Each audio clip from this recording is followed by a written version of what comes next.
পঞ্চম গণবিজ্ঞপ্তির চূড়ান্ত সুপারিশ নিয়ে যা জানা গেল। বেসরকারি শিক্ষা প্রতিষ্ঠানে নিয়োগের প্রাথমিক সুপারিশ পাওয়া শিক্ষকদের অনলাইনে পুলিশ ভেরিফিকেশন ফর্ম ভি-রোল পূরণের সময়সীমা বাড়ানো হতে পারে। আগামী আগস্ট মাসের মধ্যে প্রার্থীদের নিয়োগের চূড়ান্ত সুপারিশ করা হবে বলে জানা গেছে। বেসরকারি শিক্ষক নিবন্ধন ও প্রত্যয়ন কর্তৃপক্ষের এনটিআরসি একটি সূত্র জানিয়েছে, কোটা সংস্কার আন্দোলনের কারণে দেশে বেশ কয়েকটি ইন্টারনেট বন্ধ ছিল। বর্তমানে ইন্টারনেট সচল থাকলেও তা অত্যন্ত ধীরগতির। এর ফলে অনেক প্রার্থী ভি-রোল ফর্ম পূরণ করতে পারছেন না।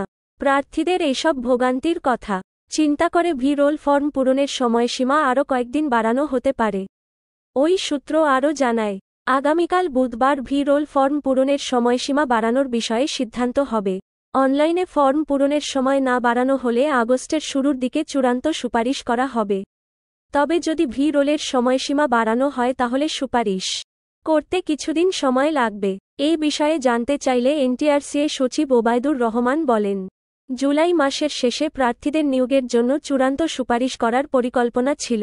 যেহেতু ভি-রোল ফর্ম পূরণ এখনও শেষ হয়নি, তাই এ মাসে সুপারিশ করা সম্ভব হচ্ছে না। ভি-রোল ফর্ম পূরণ শেষ হওয়ার পরপরই আমরা চূড়ান্ত সুপারিশ করব। এর আগে গত 31শে মার্চ বেসরকারি শিক্ষা প্রতিষ্ঠানে ৯৬,৭৩৬টি পদে শিক্ষক নিয়োগের গণবিজ্ঞপ্তি প্রকাশ করা হয়। এর মধ্যে স্কুল অ্যান্ড কলেজে ৪৩,২৮৬টি এবং মাদ্রাসা ও কারিগরি প্রতিষ্ঠানে ৫৩,৪৫০টি পদে শিক্ষক নিয়োগ দেওয়া হবে।